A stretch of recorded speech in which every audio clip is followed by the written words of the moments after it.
தோனினா ஐபிஎல்னா தோனின்னு இருக்க இந்த காலத்துல தோனியை வெறும் 4 கோடி ரூபாய் கொடுத்து ரீடைன் பண்ணி வச்சிருக்காங்க. இதுக்கான ரீசன் என்ன? ஐபிஎல் இந்த அளவுக்கு ஃபேமஸா இருக்கிறதுக்கான முக்கியமான காரணம் என்ன? காட் ஆஃப் கிரிக்கெட்னு போற்றப்படும் சச்சின் டெண்டுல்கரோட மகன் அர்ஜுன் டெண்டுல்கரை வந்து இந்த வாட்டி ஆக்ஷன்ல யாருமே எடுக்கல. அதுக்கான முக்கியமான காரணம் என்ன? இந்த ஐபிஎல்ல அதிகமா விலை போயிருக்க பிளேயர்ஸ் யாரு? நடந்து முடிஞ்ச மெகா ஐபிஎல் ஆக்ஷன் 3 வருஷத்துக்கு ஒரு தடவை நடக்கிற இந்த ஆக்ஷன்ல எந்தெந்த பிளேயர்ஸை யாரெல்லாம் ரீடைன் பண்ணாங்க, எதுக்காக ரீடைன் பண்ணாங்க, அதை தவிர்த்து ஆக்ஷன்ல எந்த பிளேயர்ஸை எடுத்தாங்க அப்படின்றதான் இந்த வீடியோல நம்ம டீப் டைவ் பண்ணி பார்க்க போறோம். அதுக்கு முன்னாடி நீங்க ஐபிஎல் ஃபேனா இருந்தாலும் சரி, நம்ம தல தோனி ஃபேனா இருந்தாலும் சரி, சச்சின் ஃபேனா இருந்தாலும் சரி, இல்ல உலக லெவல்ல நம்ம கிரிக்கெட் ஃபேனா இருந்தாலும் சரி, இந்த மாதிரி கிரிக்கெட் அப்டேட்ஸ் நீங்க ரெகுலரா தெரிஞ்சுக்கணும்னா நம்ம சரக்கு ரயில் சேனலை சப்ஸ்கிரைப் பண்ணி வச்சுக்கோங்க.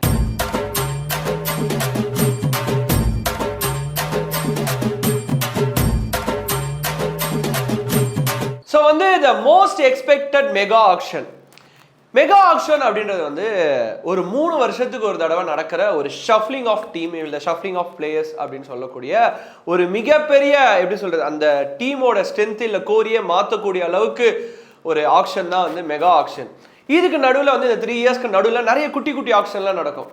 ஃபார் எக்ஸாம்பிள் வந்து ஒரு பிளேயர்ஸோட அவங்களோட ஸ்ட்ரென்த்து சரியில்லை, இல்லை வந்து அவங்களுக்கு வந்து அந்த பிளேயிங் கெப்பாசிட்டி கம்மியாயிடுச்சு, இல்லை அவங்க அவைலபிளாக இல்லை இன்ஜுரி ஆகிட்டாங்க, இல்லைனா வந்து exchange of players, retention of players, இப்படி நிறைய ரீசன் இருக்கும். அதை பேஸ் பண்ணி வந்து பிளேயர்ஸை எடுக்கிறதும் கொடுக்கறதுமா குட்டி குட்டி ஆக்ஷன்ஸ் நடக்கும்.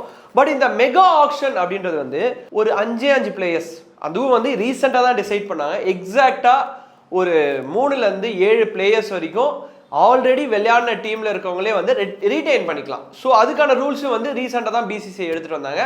அப்படி பார்க்கும்போது ஒரு டீம்லையும் அந்த டீம்லேயே விளையாடி 2008 கூட சொல்லலாம், ஏன்னா 2008 தான் ஐபிஎல் ஸ்டார்ட் ஆச்சு. அன்னிலேருந்து விளையாடி இன்னைக்கு தேதி வரைக்கும் டீமை ஸ்ட்ராங்காக வச்சிருக்குது. ஃபார் எக்ஸாம்பிள் தோனி, ஜடேஜா, இந்த மாதிரி ஆளுங்கள்லாம் நீங்கள் ரீடைன் ஆப்ஷன் இருக்கு அப்படின்னு சொல்லி ரீடைன் பண்ணி வச்சுருவாங்க. அதை தவிர்த்து இருக்க பிளேயர்ஸ்லாம் இருப்பாங்கல்ல, ஃபார் எக்ஸாம்பிள் அவங்க வந்து பெருசாக அதில் பர்ஃபார்மன்ஸ் பண்ணியிருக்க மாட்டாங்க, இல்லை வந்து அவங்க வெளியில் போகணும்னு நினச்சிருப்பாங்க, அவங்களெல்லாம் வந்து ஆக்ஷனுக்கு வந்து ரிலீஸ் பண்ணிடுவாங்க. எந்த டீம்னாலும் எடுத்துக்கலாம். அப்படி இல்லை அப்படின்னு பார்த்தீங்கன்னா நீங்களே கூட அதிக விலைக்கு எடுத்துக்கலாம் அவங்க பர்ஃபார்மன்ஸை பேஸ் பண்ணி. ஸோ அப்படி வந்தது தான் மெகா ஆக்ஷன். ஸோ இந்த மெகா ஆக்ஷனில் கிட்டத்தட்ட 1300 பிளேயர்ஸ் வந்து தன்னுடைய நேமை ரெஜிஸ்டர் பண்ணியிருக்காங்க. அதில் கிட்டத்தட்ட வந்து 800+ members from India, 500+ members from Overseas, அதாவது வந்து அதர் கண்ட்ரீஸ்லேருந்து. இதில் ஷார்ட் லிஸ்ட் பண்ணப்பட்டவங்க அப்படின்னு பார்த்தீங்கன்னா வெறும் 577 பிளேயர்ஸ். அந்த 577 பிளேயர்ஸில் ஒரு 130-140 பிளேயர்ஸ் வரைக்கும் வெளிநாட்டு பிளேயர்ஸ், மீதி இருக்கவங்க எல்லாருமே வந்து ஒரு 350-400 பிளேயர்ஸ் வரைக்கும் நம்ம இந்தியன் பிளேயர்ஸ். அதாவது சின்ன டேலண்ட்லேருந்து பெரிய டேலண்ட் வரைக்கும் இது வரைக்கும் ஷோகேஸ் பண்ணியும் வந்து ஐபிஎல்குள்ளே நுழைய முடியாதவங்க கூட இந்த ஆக்ஷனில் வந்து தன்னை வந்து பயன்படுத்திக்கலாம் அப்படின்றது தான் இந்த மெகா ஆக்ஷன். ஸோ நம்ம ஆக்ஷனுக்குள்ள இந்த டீட்டெயில்டாக போகிறதுக்கு முன்னாடி ஐபிஎல் ஏன் இந்தியாவில் இவ்வளோ ஃபேமஸ், எதுக்கு இவ்வளோ கிரேஸு, ஒரு 4-5 ரீசன் நிறைய சொல்லிட்டே போகலாம். ஃபர்ஸ்ட் ரீசன், பேசிக்காகவே கிரிக்கெட் இஸ் அ ரிலீஜியன் அப்படின்ற மாதிரி இந்தியாவில் வந்து ஒரு பிம்பம் இருக்குது, ஓகேங்களா. அதை தவிர்த்து வந்து கிரிக்கெட் வந்து எல்லாருக்குமே ரொம்ப பிடிக்கும். ரிலிஜியனாக பார்க்கறதை தாண்டி, எமோஷனலாக பார்க்கறதை தாண்டி எல்லாருக்குமே ரொம்ப பிடிக்கும். ஒரு ஈஸியான அஃபோர்டபுளான ஒரு ப்ளே பண்ண முடியும் அப்படின்னா அது கிரிக்கெட். ஸோ அதுதான் வந்து த மெயின் காஸ். இதை தவிர்த்து வந்து ஐபிஎல் எப்படி உருவாச்சு, அது ஏன் இவ்வளோ ஃபேமஸ் அப்படின்னு பார்த்தோம்னா இதுக்கு எல்லாம் விதை போட்டது வந்து கபில் தேவ். 2007 வந்து ஐசிஎல் அப்படின்ற ஒரு கிரிக்கெட் லீக்ல தன்னுடைய பிளேயர்ஸ், அதாவது இந்தியன் பிளேயர்ஸ் மட்டும் இல்லாமல் வெளிநாட்டு பிளேயர்ஸையும் கலந்து அவங்களோடையும் கோஆர்டினேட் பண்ணி ஆட முடியும் அப்படின்னு ஆரம்பிச்சது தான்.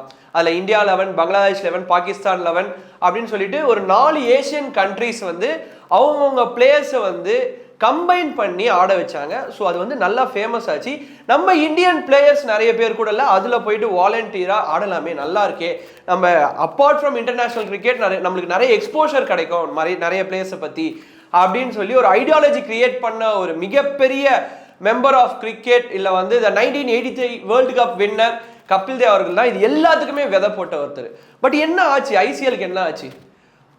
ஐசிஎல் அப்படின்றது வந்து ஒரு இண்டிபெண்டன்ட் விங், ஒரு பிரைவேட் ஆர்கனைசேஷன் நடத்துது. அதுக்கு ஃபண்டு வேணும். இப்போ நீங்கள் ஒரு பிளேயரை வந்து ஆட வைக்கணும் அப்படின்னா சும்மாலாம் வரமாட்டாங்க, அவங்களுக்கு ஃபண்டு கொடுக்கணும், இல்லை அவங்களுக்கு தேவையான எல்லா விஷயத்தையும் பார்க்கணும் அப்படின்றது வந்து ஒரு கட்டத்துக்கு மேலே முடியாமல் போயிடுச்சு. இதெல்லாம் தவிர்த்து பிசிசிஐ இதை மிகப்பெரிய அளவில் எதிர்த்தாங்க. அது எப்படி எதிர்த்தாங்க, அவங்களோட எதிர்ப்பை எப்படி காமிச்சாங்க அப்படின்னு பார்த்தோம்னா, சப்போஸ் நீங்கள் வந்து இன்டர்நேஷனல் கிரிக்கெட்டில் விளையாடுறவராக இருக்கீங்க அப்படின்னா, ஃபார் எக்ஸாம்பிள் இந்தியாவை ரெப்ரசென்ட் பண்ணி எந்த ஊருக்கு போய் நீங்கள் ஆடினாலும் சரி, அது international cricket. Even it is a Ranji trophy நீங்கள் ரெப்ரசென்ட் பண்ணீங்கன்னா அது national game. So what ever அது இந்தியாவை ரெப்ரசென்ட் பண்ணுற மாதிரி. அப்படி பண்ணும்போது நீங்கள் அந்த கேம்லாம் விளையாடிட்டு ஐசிஎல்ல விளையாடக்கூடாது, அப்படி விளையாடினா உங்களுக்கான சான்ஸ் கிடைக்காது அப்படின்னு சொல்லி பிசிசிஐ எதிர்த்தாங்க. ஸோ வந்து இந்தியன் பிளேயர்ஸ்லாம் நம்மளுக்கு வந்து இன்டர்நேஷனல் லெவல் தானே நம்மளுக்கு முக்கியம், இது என்ன தேவையில்லாத வேலை அப்படின்னு சொல்லி அதை ஓரங்கட்ட ஆரம்பிச்சாங்க. ஐசிஎல்ல 2 சீசன் எக்ஸாக்டா 2007-8 இந்த சீசன் நடந்துட்டு அதை அப்படியே ஸ்டாப் பண்ணிட்டாங்க, ஃபண்ட் இல்லை அப்படின்னு சொல்லிட்டு. அது மட்டும் இல்லாமல் பிசிசிஐ கிட்ட இருந்து கிடைச்ச நிறைய எதிர்ப்பால அதுக்கப்புறம் தான் 2008 லலித் மோடி த ஃபார்மர் பிரசிடென்ட் ஆஃப் ஐபிஎல் வந்து இந்த ஒரு ஐடியா நல்லா இருக்கே அப்படின்னு சொல்லி இந்தியன் பிரீமியர் லீக் அப்படின்ற வேர்டை காயின் பண்ணி ஒரு நீங்கள் அப்போல்லாம் பார்த்துக்கலாம், ஒரு கப்பெல்லாம் பயங்கரமாக இருக்கும், அந்த கப்பெல்லாம் வந்து எடுத்துகிட்டு பயங்கரமாக அதை வந்து ஆட் கொடுக்க ஆரம்பித்தாங்க. கொடுக்க ஆரம்பித்த பிறகு ஒரு ஆக்ஷன் அப்படின்ற ஒரு விஷயத்தை எடுத்துகிட்டு வந்தாங்க. அதாவது ஏலம் எடுக்கிறது, ஒரு புதுவிதமான ட்ரையில் ஏலம் எடுக்கிறது வந்து இதுக்கு முன்னாடி நம்ம ஃபுட்பால்ஸில் கேள்விப்பட்டிருக்கோம், ஃபுட்பால் பெரிய பெரிய கிளப்பில் கேள்விப்பட்டிருக்கோம், அவர் 300 கோடி கொடுத்து எடுத்தாங்க, அவர் 400 கோடி கொடுத்து எடுத்தாங்க ரொனால்டோவா அப்படின்னு கேள்விப்பட்டிருக்கோம். பட் கிரிக்கெட்டில் வந்து apart from other countries, Europe கண்ட்ரீஸ்லாம் ஃபேமஸ் ஆகாமல் இந்தியாவில் கிரிக்கெட் இந்த அளவுக்கு ஃபேமஸ் ஆனது காரணம் நம்மளோட மக்கள் தொகை. இதெல்லாம் தவிர்த்து ஐபிஎல்ல வந்து நிறைய கார்ப்பரேட் கம்பெனிஸ் நடத்ததுனால தான் இந்த அளவுக்கு பிராண்டிங் பண்ணி வெளியில காமிச்சிருக்காங்க. ஒரு சின்ன ஸ்டாட்டிஸ்டிக்கல் ரிப்போர்ட் படி பார்த்தோம் அப்படின்னா, போன வருஷம் ஐபிஎல்ல வந்த லாபம் மட்டும் கிட்டத்தட்ட 15,366 கோடி. ஸோ பிராண்டிங் எந்த அளவுக்கு வேர்ல்டு ஃபேமஸ் ஆயிருக்குன்னு இப்போ தெரியுதா? இதுதான் வந்து 2008 நடந்தது. ஆக்ஷன் விட்ட பிறகு நிறைய பிளேயர்ஸ் ஏலம் எடுத்தாங்க. யாரெல்லாம் டாப் ஹெட்ஸ் அப்படின்னு பார்த்தாங்க, தோனி அந்த சைடில், விராட் கோலி, அதுக்கப்புறம் வந்து ரோஹித் சர்மா, சச்சின் டெண்டுல்கர், டிராவிட், அனில் கும்ளே, அந்த சைடில் பீக்ல இருந்த கங்குலி, இவங்க எல்லாரையுமே வந்து கேப்டன்ஸாக போட்டாங்க. அப்படி கேப்டன்ஸாக போடும்போது ஒவ்வொரு ஊராக டிவைட் பண்ணாங்க. Chennai super Kings, Kolkata night Riders, அப்புறம் வந்து மும்பை இந்தியன்ஸ் சொல்லும் போது மக்களுக்கு வந்து ஒரு எமோஷன் கலந்த ஒரு கிரிக்கெட்டை வந்து ரீச் பண்ண முடியுது. அப்படி ரீச் பண்ண உடனே அவங்களோட ஃபுல் ஃப்ளெஜ்ல அவங்களோட ஒர்க்கை ஸ்டார்ட் பண்ணி ஐபிஎல் அஃபிஷியலி அனௌன்ஸ் பண்ணி உள்ளே வந்துட்டாங்க. 2008 2024 வரைக்கும் இது வரைக்கும் நிறைய ஆக்ஷன்ஸ், குட்டி குட்டி ஆக்ஷன்ஸ், மெகா ஆக்ஷன்ஸ்லாம் நடந்தாலும் ஐபிஎல் இந்த அளவுக்கு ஃபேமஸ் ஆனதுக்கான காரணம் அதோட பிராண்டிங். அது மட்டும் இல்லாமல் இந்திய மக்கள் தொகை அதுக்கு சப்போர்ட் பண்ணுற விகிதம் அப்படின்றது தான் ஒரு தெளிவான உண்மை. ஸோ வந்து அடுத்ததான் நம்ம பிசிசிஐ கிட்ட வருவோம். பிசிசிஐ இவங்க வந்து ஒரு இண்டிபெண்டன்ட் பிரைவேட் ரெஜிஸ்டர்டு ட்ரஸ்ட் அப்படின்னு தான் சொல்லணும். ஏன் அப்படின்னு பார்த்தீங்கன்னா, இவங்க சம்பாதிக்கிற அந்த லாபத்தொகை இருக்குல்ல, அதை எக்காரணத்து கொண்டும் டேக்ஸ் கட்ட தேவையில்லை, டேக்ஸ் காமிக்க தேவையில்லை. ஓகேங்களா? ஸோ அதனால என்ன பண்ணுவாங்க அப்படின்னு பார்த்தீங்கன்னா, அதை எதுக்கு யூஸ் பண்ணுறாங்க அந்த அமௌண்ட் பார்த்தீங்கன்னா, ஸ்போர்ட்ஸ் டெவலப்மெண்ட்டு, அதுக்கப்புறம் நிறைய ஸ்டேடியம் டெவலப்மெண்ட்ஸ்க்கெல்லாம் வந்து இந்த ஒரு பர்டிகுலர் அமௌண்ட்டை, லாபமாக வர அமௌண்ட்டை யூஸ் பண்ணுறாங்க அப்படின்னு சொல்கிறாங்க. பட் அதெல்லாம் வந்து ஸ்டாட்டிஸ்டிக்கல் ரிப்போர்ட்லாம் எடுத்து பார்த்தோம் அப்படின்னா அது எந்த அளவுக்கு உண்மை அப்படின்றது வந்து அப்பார்ட் ஃப்ரம் கவர்மெண்ட் பிசிசிஐக்கு மட்டும்தான் தெரியும். ஸோ இது ஒரு செக்டார். அடுத்தது வந்து ஆக்ஷனுக்குள்ள வருவோம். ஆக்ஷன் இந்த வருஷம் ஆக்ஷன் வந்து நம்ம ஊரில் நடக்கல, ஜெட்டா அப்படின்ற ஒரு சவுதி அரேபியாவில் இருக்க ஒரு ஊரில் நடந்தது. பார்த்தீங்கன்னாலே தெரியும், ஒரு 8 டீமோ 9 டீமோ கலராக போட்டு உட்காந்துருப்பாங்க. ஆக்ஷனில் பிளேயர்ஸ் வருவாங்க. மினிமம் வந்து பிட் வந்து 30 lakhs ஸ்டார்ட் ஆகி கிட்டத்தட்ட 27 கோடி ரூபாய், த ரெக்கார்ட் பிரேக்கிங் ஆக்ஷன் அப்படின்னு கூட சொல்லலாம். அந்த அளவுக்கு ஒரு ஆக்ஷன் நடந்து முடிஞ்சது. ஒவ்வொருத்தருக்கும் ஒரு பர்ஸ் அப்படின்னு சொல்லி கொடுத்துருவாங்க. நீங்கள் இந்த வருஷம் நீங்கள் வந்து இவ்வளோ பிளேயர்ஸை வந்து எடுக்கலாம், பிளேயர்ஸ்ன்றலாம் தாண்டி இவ்வளோ கோடி கொடுத்துருவோம், அதில் வந்து உங்களுக்கு தேவையான ஃபீல்ட் பிளேயர்ஸை எடுத்துக்கலாம் அப்படின்ற மாதிரி. ஸோ இந்த வருஷம் அதிக தொகையோட உள்ளே போனவங்க அப்படின்னு பார்த்தீங்கன்னா பஞ்சாப், பிரீத்தி சிந்தாவோட அவர்களோட டீமு அதிக தொகையோட உள்ளே போனாங்க, நிறைய பிளேயர்ஸை ரிட்டைன் பண்ணாங்க. ஸோ வந்து நம்ம நிறைய டீம் இருந்ததுனால நிறைய டீமோட தொகையெல்லாம் சொல்ல முடியாது. அப்படி பார்க்கும்போது சென்னை சூப்பர் கிங்ஸ் எக்ஸாக்டா 120 கோடி ரூபாய் வந்து அவங்களோட போஸ்ட்ல வச்சிருந்தாங்க. அதுக்குள்ள எவ்வளவு பிளேயர்ஸ் வேணாலும் எடுத்துக்கலாம் அப்படின்றத விட. ஸோ டாப்பா வந்து highlights of the mega auction பார்க்கும்போது இது வரைக்கும் ஐபிஎல்லே அதிகமாக ஏலம் காசுக்காக எடுக்கப்பட்டவர் யாருன்னு பார்த்தீங்கன்னா மிச்சல் ஸ்டார்க். ஒரு 2 வருஷத்துக்கு முன்னாடி வந்து ஒரு மெகா ஆக்ஷன் நடந்து அதில் 21 கோடி ரூபாய்க்கு எடுத்தாங்க. இப்போ வந்து ரிஷப் பண்ட் அதை பிரேக் பண்ணாரு, 27 கோடி ரூபாய். அடுத்ததா வந்து ஸ்ரேயஸ் ஐயர் 26.5 கோடி ரூபாய். ரிஷப் பண்ட் யாருக்கு ஏலம் போயிருக்காருன்னு பார்த்தீங்கன்னா Lucknow Super Giants. Already KL ராகுலை அசிங்கப்படுத்தின நம்ம லக்னோ சூப்பர் ஜெயின்ஸ்க்கு வந்து ஏலத்துக்கு எடுத்துட்டாங்க. ஸோ அதுக்கப்புறம் அவர் என்ன பண்ணுவார், அங்கே எப்படி ஃபேஸ் பண்ண போறாருலாம் செகண்டரி திங். ஸோ இப்படி வந்து ஆக்ஷன் வந்து ஸ்டார்ட் ஆச்சு. இந்த ஐபிஎல் ஆக்ஷன்ல வந்து ஒரு புது ரூல் எடுத்துட்டு வந்தாங்க. ரூல்ன்றதை விட அந்த தூசி தட்டப்பட்ட ஒரு ரூல். ஆல்ரெடி இருந்த ரூலை வந்து தூசி தட்டி வெளியில் எடுத்தாங்க. அதுதான் வந்து retaining of the uncapped players. Uncapped players அப்படின்னா ஒரு டீம் இந்தியன் டீம்ல வந்து கடைசி 5 வருஷத்துல A+ இல்ல A இல்ல B இல்ல C இந்த கான்ட்ராக்ட்ல இல்லாத பிளேயர்ஸ், இன்டர்நேஷனல் கேம்ஸ் இந்தியாவுக்காக விளையாடாத பிளேயர்ஸ் தான் வந்து அன்கேப்டு பிளேயர்ஸ்னு சொல்லுவாங்க. அப்படி வந்து அன்கேப்டு பிளேயரா இருக்க ஒரே மெம்பர் யார் அப்படின்னு பாத்தீங்கன்னா, யாருன்னு நான் சொல்லும் போதே தெரிஞ்சிருக்கோம். The 43-year young man from Jharkhand Ranchi strawberry farmer நம்ம தல தோனி தான். அவருக்காக தான் இந்த ரூலே வந்து தூசி தட்டப்பட்டு திருப்பி எடுக்கப்பட்டதுக்கான முக்கியமான காரணம். ஸோ அந்த பர்டிகுலர் ரூல் வந்து இவருக்கு எப்படி அப்ளை ஆகுதுன்னு பார்த்தீங்கன்னா, அவர் வந்து இன்டர்நேஷனல் கிரிக்கெட்டில் வந்து 2019 ரிட்டையர் ஆகிட்டாரு. அப்படி ரிட்டையர் ஆகும்போது எந்த இன்டர்நேஷனல் கேம்ஸும் அதுக்கப்புறம் விளையாடல.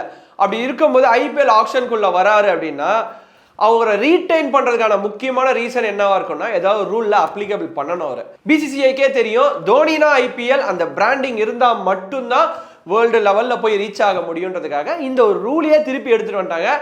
இந்த ரூலை வந்து பேஸ் பண்ணி இன்னொருத்தர் கூட உள்ள வந்திருக்காரு. அவர் வந்து பீயிங் ஃபார்மர் இந்தியன் இன்டர்நேஷனல் கிரிக்கெட்டராக இருந்தாலும் இன்னும் ரிட்டையர்மெண்ட் அனௌன்ஸ் பண்ணல, புவனேஸ்வர் குமார். அவரே வந்து 10 கோடி ரூபாய்க்கு எடுத்திருக்காங்க. ஸோ இந்த 2 பிளேயர்ஸ் வந்து ஒரு மிகப்பெரிய turning point of the auction and highlights of the auction அப்படின்னு கூட சொல்லலாம். அடுத்ததான் வந்து லாஸ்ட் ஒரு 3 months முன்னாடி ரிட்டையர்ட் ஆன ஜேம்ஸ் ஆண்டர்சன் வந்து தன்னை வந்து ஐபிஎல் ஆக்ஷனுக்காக நாமினேட் பண்ணியிருந்தாரு. அவருக்கும் வந்து ஏஜ் 40 years. நம்ம பார்த்தாலே தெரியும், still he is fit and ready for the fast bowling. நான் வந்து அடுத்த 10 வருஷம் கூட ஆடுறதுக்கு ரெடி அப்படின்ற மாதிரி அவரோட மென்டல் அந்த ஹெல்த் இருக்குல்ல, அதை ரொம்ப ஸ்ட்ராங்காக வச்சிருப்பார் ஜேம்ஸ் ஆண்டர்சன். இன்ஃபேக்ட் அவரோட லாஸ்ட் டெஸ்ட் கூட இல்லை, ஏதோ ஃபிசிக்கல் ஃபிட்னஸ் இல்லாமையோ இல்லை அவுட் ஆஃப் ஃபார்ம் இல்லாமையோ வந்து ரிட்டையர்ட் ஆகல. வேற வழி இல்லை, யங்ஸ்டர்ஸ்க்காக நம்ம இடம் கொடுத்தாகணும் அப்படின்னு சொல்லி டீமு மேனேஜ்மெண்ட் கேப்டன்லாம் கெஞ்சி கேட்டுக்கினதால தான் அவர் வந்து இங்கிலாந்து டீமை விட்டு வெளில போனார். அவரும் ட்ரை பண்ணார், பட் அவருக்குமே வந்து இட்ஸ் அ ஹார்ட் லக். அவருக்கு எந்த ஒரு டீமும் வந்து பிட் பண்ணலை. அடுத்ததா வந்து the youngest player in IPL history Vaibhav Suryavanshi 30 லட்சத்துக்கு ஆரம்பிச்ச அவரோட பிட் வந்து 1.10 crores வந்து ராஜஸ்தான் ராயல்ஸ் வந்து தட்டி தூக்கிட்டாங்க. ஏன் அவருக்கு அவ்வளோ கிரேஸ் அப்படின்னு பார்த்தீங்கன்னா, அந்த அளவுக்கு ஒரு ஹார்ட் ஹிட்டிங் கெப்பாசிட்டி, அந்த அளவுக்கு அவரோட பெர்ஃபார்மன்ஸை வந்து Under 8 Under 11 இதெல்லாம் காமிச்சிருக்காரு. ஸோ 13 years தான் ஏஜ், இப்போவே 1.10 crores அப்படின்னு பார்த்தீங்கன்னா, சப்போஸ் இவர் பிருத்திவி ஷா மாதிரி இல்லாமல் அவரோட டேலண்ட்டை கரெக்டாக யூஸ் பண்ணி நல்லா டெவலப் ஆனார் அப்படின்னா, ஃபியூச்சரில் சச்சினை விட அதிகமாக செஞ்சுரிஸும் இன்டர்நேஷ்னல் ரன்ஸும் ஸ்கோர் பண்ணுறதுக்கான சான்சஸ் நிறைய இருக்குது. நான் இதை ஏன் இந்த இடத்துல ரிஜிஸ்டர் பண்ணுறேன் அப்படின்னு பார்த்தீங்கன்னா, is just 13. Sachin also started the same career. வெறும் 13 வயசுல தான் அவரும் அவரோட கெரியர் ஸ்டார்ட் பண்ணார். ஸோ அது வந்து நம்ம கண்கூடா தெரியுது. இந்தியன் பிளேயர்ஸ்க்கான அந்த ஃபியூச்சர் விஷன் வந்து கண்டிப்பாக சக்ஸஸ் ஆகும். அதே தான் சூரியவம்சிக்கும் நடக்கும் அப்படின்னு நான் நினைக்கிறேன். ஸோ என்னதான் நம்ம சொன்னாலும் மற்ற டீம் எவ்வளோ பேர் பிளேயர்ஸ் வேணாலும் எடுத்துங்க, எவ்வளோ கோடி வேணாலும் எடுத்துங்க, அதை பற்றிலாம் எங்களுக்கு கவலை இல்லை. எங்களுக்கு வந்து தலை தோனி பின்னாடி இருக்க வரைக்கும் எந்த கவலையும் இல்லை அப்படின்ற மாதிரி 120 கோடி ரூபாய் பர்ஸில் வச்சுக்கிட்டு ஆக்ஷனுக்குள்ளே இறங்கினாங்க சிஎஸ்கே மேனேஜ்மெண்ட். அதுக்கு முன்னாடி ரீடைன் பண்ணாங்க ஒரு 5 பிளேயர்ஸை. யார் அப்படின்னு பார்த்தீங்கன்னா, தற்போதைய கேப்டன் ருத்ராஜ் கைக்வாட், அடுத்ததா வந்து சிவம் தூபே, அடுத்ததா ரவீந்திர ஜடேஜா, அடுத்தது பத்திரானா, ஃபைனலாக வந்து ஜாயின் பண்ணவர் தான் விநாயக் மகாதேவ் அப்படின்ற மாதிரி தோனியை வெறும் 4 கோடி ரூபாய் கொடுத்து ரீடைன் பண்ணாங்க. 4 கோடி ரூபாய் கொடுத்து மட்டும்தான் ரீடைன் பண்ணியிருப்பாங்களா அப்படின்றதான் அடுத்த கேள்வி. பட் தோனி இருந்தால் தான் ஐபிஎல், அதெல்லாம் தவிர்த்து தோனி அங்கே வந்தால் தான் சிஎஸ்கேவே அப்படின்றது மேனேஜ்மெண்ட்டுக்கும் தெரியும், ஐபிஎலுக்கும் தெரியும்.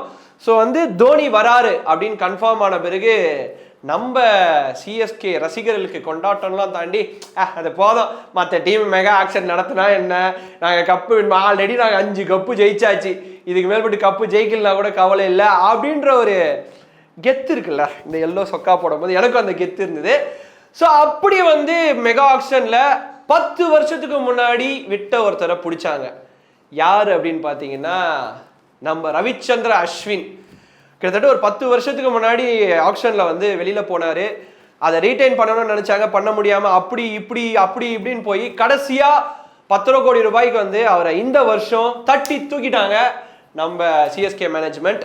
அது மட்டும் இல்லாமல் ரொம்ப நாளாக சிஎஸ்கே டீம் மேலே ஒரு அலிகேஷன் இருந்துகிட்டே இருந்தது. என்னன்னா, நம்ம தமிழ்நாடு பிளேயர்ஸ்க்கு சான்ஸ் கொடுக்க மாட்டாங்க, அவங்கள விளையாட விட மாட்டாங்க அப்படின்னு சொல்லி.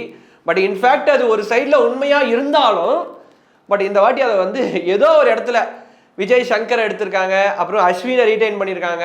ஸோ இதெல்லாம் பண்ணதுனால அந்த பெரிய ப்ராப்ளத்துலேருந்து ஏதோ கொஞ்சம் வந்து வெளியில் எஸ்கேப் ஆன மாதிரி சிஎஸ்கே மேனேஜ்மெண்ட் தெரியுறாங்க. பட் சிஎஸ்கே மேனேஜ்மெண்ட் ரொம்ப கிளவர். ஏன்னா அவங்களோட பர்ஸெல்லாம் தாண்டி ஒரு சில விஷயம்லாம் வச்சுருப்பாங்க. இந்த பிளேயர்ஸை எடுக்கணும், அந்த தொகை வரைக்கும் போனால் எடுக்கணும், அதுக்கப்புறம் போனால் நம்ம எடுக்கவே தேவையில்ல, விட்டுடலாம் அப்படின்னு சொல்லிட்டு. ஸோ அதில் வந்து இத்தனை வருஷமாக சக்சீட் ஆனதுனால தான் அவங்களோட தற்போதைய வேல்யூ பார்த்தீங்கன்னா 10,000 கோடி ரூபாய். ஸோ இதெல்லாம் வந்து மேனேஜ் பண்ணி பக்காவாக வச்சுட்டு இருக்கிறதுனால தான் இந்தியாவில் ஐபிஎலுக்கு ஃபேன் பேஸ் அதிகமாக இருக்க டீமும் சிஎஸ்கே தான். அது தோனியால் மட்டும் இல்லை, இந்த மாதிரி அஃபிஷியல் விஷயங்கள், ஒரு பிளேயர்ஸை சப்போர்ட் பண்ணுறது, அந்த பிளேயர்ஸ் வந்து ஃபார்ம் அவுட் இருந்தாலும் அவங்களுக்கு தொடர்ந்து சான்ஸ் கொடுத்து அவங்கள ஃபார்முக்கு எடுத்துகிட்டு வந்து முக்கியமான டைமில் அவங்கள வந்து அதாவது அவங்க கொடுப்பாங்க அப்படின்னு ஒரு எக்ஸ்பெக்டேஷன் வச்சுருப்பாங்களா, அந்த டைமில் அந்த பிளேயர்ஸும் கொடுத்து காப்பாற்றுறாங்கல்ல. ஸோ எமோஷனலாக வந்து சிஎஸ்கே கனெக்ட் ஆச்சு இவங்க எல்லாருக்கூடையும். இதுதான் வந்து சிஎஸ்கேவோட ஒரு வின்னிங் ஃபார்முலா அப்படின்னு கூட சொல்லலாம். இதை தவிர்த்து சிஎஸ்கே வந்து இந்த வருஷம் மெகா ஆக்ஷனில் எடுத்திருக்க பிளேயர்ஸோட லிஸ்ட் அப்படின்னு பார்த்தீங்கன்னா, டெவான் கான்வே ஓப்பனிங்ல அடிச்சு நொறுக்கி வாயை உடைக்கிற ஒரு முக்கியமான ஓப்பனிங் பேட்ஸ்மேன் ஃப்ரம் நியூசிலாந்து. அவரை வந்து 6.25 கோடி ரூபாய்க்கு எடுத்திருக்காங்க. அடுத்தது ராகுல் திரிபாதி. இவரை பற்றி நம்ம சொல்லவே தேவையில்லை. எடிட்டர் மறக்காம நீங்கள் அவரோட அனிமேட்டட் வீடியோ ஒன்று போட்டுருங்க. என்னன்னா ரொம்ப ரொம்ப அனிமேட்டடாக இருப்பார். அவரோட ஹெல்மெட்டாக இருக்கட்டும், அவரோட கை ஸ்டைலாக இருக்கட்டும், அப்படியே எல்லாம் போட்டு அந்த உடம்பு உலுக்கி அந்த பால் வரத்துக்குள்ளே அந்த பாலே டயர்ட் ஆகிற அளவுக்கு, அந்த போலரே டயர்ட் ஆகிற அளவுக்கு ஒரு விம்பத்தை உருவாக்கிடுவார். பட் ஆனால் இதெல்லாம் பண்ணிட்டு ஒரு பால்லாம் அவுட் ஆகி அசிங்கெல்லாம் பட்டிருக்காரு. அதெல்லாம் பயங்கரமாக கலாய்ச்சிருக்காங்க. அவரை வந்து சீப்பாக கிடைச்சாரு அப்படின்னு சொல்லிட்டு 3.5 கோடி ரூபாய்க்கு ரீடைன் பண்ணிட்டாங்க. அடுத்தது ரச்சின் ரவீந்திரா. நம்ம வந்து கஷ்டப்பட்டு வேர்வை சிந்தி வளர்த்த ஒரு மாடு நம்மளையே முட்டி தள்ளுதுன்னா அது ரச்சின் ரவீந்திரா தான். சென்னையில் வந்து ப்ராக்டிஸ் பண்ணி இந்தியாவுக்கு அகெயின்ஸ்டா நியூசிலாந்து டீம் வந்து இங்கே வின் பண்ணாங்க டெஸ்ட் சீரியஸ்னா, அதுக்கு முக்கியமான காரணம் ரச்சின் ரவீந்திரா. அதுக்கு வந்து அந்த வேவ் போட்டு கொடுத்தோம்ல, இங்கே இந்த பிச்லாம் இப்படி இருக்கும்பா பார்த்து கணிச்சு ஆடுப்பான்னு, அது நாம தான், அந்த கல்பிரேட் நாங்கள் தான் அப்படின்ற மாதிரி சிஎஸ்கே மேனேஜ்மெண்ட் ரச்சின் ரவீந்திராவை வந்து 4 கோடி ரூபாய்க்கு எடுத்திருக்காங்க. அடுத்ததான் வந்து ரவிச்சந்திர அஸ்வின் 9.75 கோடி ரூபாய்க்கு எடுத்திருக்காங்க. பட் இவர் 9 கோடி ரூபாய்க்கு தான் ஒர்த் அப்படின்னு பார்த்தீங்கன்னா உண்மை அது கிடையாது. இவருக்கு வந்து ஒரு 20-25 கோடி ரூபாய் கூட கொடுக்கலாம். ஏன் அப்படின்னு பார்த்தீங்கன்னா, ஒரு 38 years old, the most experienced, 500+ wickets in test, number 1 allrounder in the world in test cricket, number 1 bowler in ODI, number 1 bowler in T20, இந்த மாதிரி பேர்லாம் ஒரு காலத்தில் எடுத்துட்டே வந்து இப்போ வெறும் டெஸ்ட் மேட்ச் மட்டும் ஆடினா டிஃபால்ட்டா ஒரு இன்னிங்ஸுக்கு 3-4 விக்கெட் எடுக்கிற ஒரு இன்டர்நேஷனல் பிளேயரை வந்து சிஎஸ்கே எங்கிருந்து கொடுக்கப்பட்டதோ அங்கேயே மறுபடியும் எடுக்கப்பட்டது அப்படின்ற மாதிரி கரெக்டான டைம்ல கரெக்டா தூக்கிட்டாங்க. நம்ம வீட்டு பிள்ளை நம்ம R Ashwin back to CSK அப்படின்னும் போது இந்த சைட்ல ரவீந்திர ஜடேஜா, அந்த சைட்ல ரவிச்சந்திர அஸ்வின். எனக்கு என்னமோ 2008 திருப்பி கூட்டிட்டு போயிட்டு அந்த கப்பு வின் பண்ணனா கூட பரவாயில்ல, அந்த ஒரு மெமரிஸ் கொண்டு வருவாங்கன்னு தோணுது. அடுத்ததான் வந்து கலீல் அஹ்மத். இவரை பத்தி நிறைய பேருக்கு தெரியும். ஆக்சுவலா இந்த ஃபாஸ்ட் போலர், ஸ்விங் போலர், அவரோட லெஃப்ட் ஆர்ம் அந்த ஆக்ஷன் இருக்குல்ல, அது வந்து பார்க்கும்போதே ப்ரெடிக்டே பண்ண முடியாத ஒரு பிளேயர். நிறைய T20 இன்டர்நேஷனல் சான்சஸ் கிடைச்சாலும் சம் ஹார்ட் லக்கால இப்போதைக்கு இன்டர்நேஷனல் விளையாடாம வெளியில இருக்காரு. பட் சிஎஸ்கேக்குள்ள வந்துட்டாருன்னா கண்டிப்பா வந்து இன்டர்நேஷனல் விளையாடுவார். ஸோ அவரை வந்து 4.80 கோடி ரூபாய்க்கு எடுத்தாங்க. இப்படி வந்து விஜய் சங்கரோட டேலண்ட்டை பற்றி நம்ம எல்லாருக்குமே தெரியும். பட் அவர் வந்து 1.5 கோடி ரூபாய் தான், அது 1.5 கோடி ரூபாய் கூட கிடையாது, 1.20 crores அன்சோல்டா எங்க போயிட போறாரு அப்படின்றதுக்காக சிஎஸ்கே அடிச்சு தட்டி தூக்கிட்டாங்க. கண்டிப்பா விஜய் சங்கர் வந்து போலிங்லயும் வேற லெவல் பண்ணுவாரு, பேட்டிங்லயும் வேற லெவல் பண்ணுவாரு. ஏன் அப்படின்னு பாத்தீங்கன்னா, அப்பார்ட் ஃப்ரம் மணி, ஒரு மேனேஜ்மெண்ட் ஒருத்தரை நம்பி எடுக்கிறாங்க அப்படின்னா அவங்களோட உண்மையான சுயரூபம் வந்து அந்த மேனேஜ்மெண்ட்காக காட்டுவாங்க. அப்படி வந்து காட்டினவங்க நிறைய பேர் வந்து சிஎஸ்கேல இருக்காங்க. ஃபார் எக்ஸாம்பிள் ரச்சின் ரவீந்திராலேருந்து, மேத்யூ ஹெய்டன்லேருந்து, மைக் ஹஸ்ஸிலேருந்து, இப்படி நிறைய பேரை சொல்லிட்டே போகலாம். பிரெண்டம் மெக்கலம், இப்படி நிறைய பேரை சொல்லிட்டே போகலாம். ஸோ அந்த மாதிரி தான் விஜய் சங்கரை எடுத்திருப்பாங்கன்றது என்னோட கணிப்பு. அடுத்ததான் நம்ம சுட்டி குழந்தை 2.40 crores. ஒரு 2 yearsக்கு முன்னாடி நம்ம சிஎஸ்கேல விளையாடும் போது இவருக்கு சில மீம்ஸ்லாம் போட்டாங்க. சார் ஒரு 10 நாள் லீவ் கொடுங்க, ஸ்கூல் எக்ஸாம் எழுதணும், ஊருக்கு போயிட்டு வரேன் அப்படின்னு சொல்லிலாம் வந்து மீம் போட்டாங்க. உண்மையாலுமே நம்ம சுட்டி குழந்தை அப்படிதான் இருப்பாரு. என்னன்னா, சுட்டி குழந்தைய வந்து நம்ம தோனிக்கு போலிங் போடும்போது மட்டும் எப்படி போலிங் போடுறதுன்னு மறந்துடுவாரு. வெளுத்து வாங்குவாரு. எந்த டீம்ல போனாலும் தோனி ஒரு பாலை வச்சு வெளுத்து வாங்குவாரு. ஸோ வந்து சுட்டி குழந்தை வந்து நம்ம டீமுக்கு வந்தது. ஒன்ஸ் அகேன் இந்த பூஸ்ட், ஒரு போலிங் இந்த சைடில் கலீல் அஹ்மத், இந்த சைடில் வந்து சாம் கரன் இருக்கும்போது கண்டிப்பாக வந்து ஒரு நல்ல போலிங் அட்டாக் யூனிட் இருக்கும். அடுத்ததா இன்னும் அப்படியே முகேஷ் சௌத்ரி, தீபக் ஹூடா அப்படின்னு சொல்லி பேட்டிங்கை ஸ்ட்ராங் பண்ணுறது மாதிரி நிறைய எடுத்திருந்தாங்க. ஸோ இதெல்லாம் தவிர்த்து ஆறுச்சாமி சிவம் தூபே இருக்கார், அவரை ரீட்டைன் பண்ணாங்க. அவர் என்ன பண்ணுவாருன்னா காளி அப்படின்னு நகர்த்த மாட்டாரு, இப்படியும் நகர்த்த மாட்டாரு. நீ எங்க போறியா, நான் வெளியில 6 மட்டும் தான் அடிப்பேன் ஒருத்தர் இருப்பாரு. அடுத்ததான் மாங்கன் டீமுக்காக விளையாடி கடைசி வரைக்கும் உயிரை கொடுத்து 1 மணி அளவில் குஜராத்தில் ஃபைனல் நடந்தாலும் தன் டீம் ஜெயிக்கிறதுக்காக என்ன வேணாலும் பண்ணுவேன் அப்படின்னு சொல்லி 2 பால்ல 10 ரன் தேவைப்பட்ட நிலைமையில கடைசி 2 பால 1 6க்கும் 1 4க்கும் அடிச்சு கொடுத்து நம்ம ரவீந்திர ஜடேஜா அவர்களை பத்தி நம்ம சொல்லவே தேவையில்ல. அவர் வந்து இந்தியன் டீம் பிளேயரா வரதுக்கு முன்னாடியே சிஎஸ்கேக்கு வந்து அபிஷியலா அவங்க வீட்டில் போயிட்டு பத்திரம் போட்டு நீங்க இருந்தாங்க அப்படின்னு சொல்லி எழுதி கொடுத்துட்டாங்க. தோனி அங்க இருக்காருன்னா அங்க இருப்பாரு. பட் இந்த இடத்துல வந்து உண்மையாலுமே நம்ம டீம் மிஸ் பண்றது யாருன்னு பாத்தீங்கன்னா தீபக் சாகர். என்னன்னு பாத்தீங்கன்னா கடைசி நாள் ஆக்ஷன்ல வெறும் 11 கோடி ரூபாய் தான் நம்ம கையில இருந்தது. ஆனா வந்து தீபக் சாகருக்காக நம்ம சிஎஸ்கே மேனேஜ்மெண்ட் 9.5 கோடி ரூபாய் வரைக்கும் பெட் பண்ணாங்க. பட் அதுக்கப்புறம் உண்மையாலுமே காசு இல்லப்பா, காசுக்கு நான் எங்கப்பா போவேன், இதுக்கப்புறம் காசு இல்லை அப்படின்னு சொல்லி தீபக் சாகரை விட்டுட்டாங்க. ரொம்ப மனமுடைந்த நிலைமையில் தீபக் சாகர் நிறைய சோஷியல் மீடியாவில் போஸ்ட் பண்ணாரு. எனக்காக சிஎஸ்கே மேனேஜ்மெண்ட் அவ்வளோ தூரம் கஷ்டப்பட்டாங்க என்னை எடுக்கிறதுக்கு, பரவாயில்ல இருந்தாலும் நான் அடுத்த வாட்டி வரேன் அப்படின்னு சொல்லிட்டு போயிட்டாங்க. இங்கே எந்த பிளேயர்ஸை கேட்டாலும் வந்து சிஎஸ்கே மேனேஜ்மெண்ட்காக விளையாடணும், சிஎஸ்கே தோனி கீழே விளையாடணும் அப்படின்னு சொல்லி ஆசைப்படுவாங்க. It's a common factor. அது இல்லாமல் நம்ம சென்னை க்ரௌடை பற்றி எல்லாருக்குமே தெரியும். த மோஸ்ட் ஜென்யூன் அண்ட் கிரிக்கெட்டை பற்றி நல்லா ஒரு அவேர்னஸ் இருக்க ஒரு க்ரௌடு. இப்போ ஒருத்தங்க ஆப்போனன்ட் நல்லா ஆடுறதுக்காக அவங்கள வந்து எதிர்த்து பேசியோ இல்லை வந்து அவங்கள அசிங்கப்படுத்தியோ எதுவும் பண்ண மாட்டாங்க. ஒரு ஜென்டில்மேனாக அவங்க சூப்பராக ஆடுறாங்கன்னு சொல்லி என்கரேஜ் பண்ணி தட்டி கொடுக்குற ஒரு க்ரௌட் வந்து நம்ம தமிழ்நாடு க்ரௌட், எஸ்பெஷலாக நம்ம சென்னை க்ரௌட் அப்படின்னு சொல்லி நிறைய இன்டர்நேஷனல் பிளேயர்ஸ் சொல்லியிருக்காங்க. ஸோ இந்த ஆக்ஷனோட ஓவர் வியூ இதுதான். ஸோ இந்த வருஷம் கப்பு தூக்குறோம் தூக்காம போறோம் அதெல்லாம் நம்மளுக்கு கவலையே கிடையாது. தலை இந்த சைடில் நிற்கிது தோனி. இது இன்னொரு முக்கியமான விஷயம் நான் சொல்ல வந்துட்டேன். இவ்வளோ பிட் பண்ணாங்க ஆக்சுவலாக players, bowlers, spinners, batsmen, middle order அப்படின்னு சொல்லி நிறைய பேரை பிட் பண்ணாங்க. ஆனால் சிஎஸ்கே மேனேஜ்மெண்ட் ஒரே ஒரு பிட்டிங் மட்டும் பண்ணவே இல்லை எந்த பிளேயர்ஸ்க்கும், விக்கெட் கீப்பர், பேட்ஸ்மேன். ஏன் அப்படின்னு பார்த்தீங்கன்னா ருத்ராஜ் கைக்வாட் விக்கெட் கீப்பிங் நிற்பாரு, ஓகே. பட் இதை தவிர்த்து வந்து விக்கெட் கீப்பிங்னா நான் தான் 20 ஓவர் நான் நிற்பேன் டிஃபால்ட்டா, எனக்கு எந்த பிரச்சனையும் இல்லைன்னு சொல்லி எப்பவுமே பின்னாடி நிற்கிறவர் வந்து நம்ம தலை தோனி. ஸோ விக்கெட் கீப்பிங்க்கு வேற அந்த ரீப்ளேஸ்மெண்ட்டே இல்லை. அப்போ டிஃபால்ட்டா தோனி விளையாடி தான் ஆகணும் அப்படின்ற ஒரு ஐபிஎல் தான் இந்த 2025. ஸோ எல்லாரும் இதை தான் எதிர்நோக்கி இருக்கும். ஏன்னா தோனி வரணும், ஜஸ்ட் ஒரு அசம்பிள் ஆனாலே அந்த இடத்துல வந்து ஒரு அப்பியரன்ஸ் கொடுத்தாலே போதும் அப்படின்ற அளவுக்கு தான் ஃபேன்ஸ் இருக்காங்க. ஏன்னா ஒரு 43 இயர்ஸ், லாஸ்ட் இயர் வந்து நீ இன்ஜுரி இந்த மாதிரி நிறைய ப்ராப்ளம் நடந்தாலும் still he is coming for his fans. ஏன்னா அந்த ஒரு 9 to 10 months வந்து எந்த ஒரு டச்சுமே இருக்காது கிரிக்கெட்டில், இன்டர்நேஷனல் கிரிக்கெட்டில். அவர் பாட்டுன்னு அவர் வேலையை பார்ப்பார், காலையில் எழுந்துப்பார், தோட்டத்துக்கு போவார், தோட்டத்துக்கு போயிட்டு அவர் பாட்டுன்னு விவசாயம் பண்ணுவார்.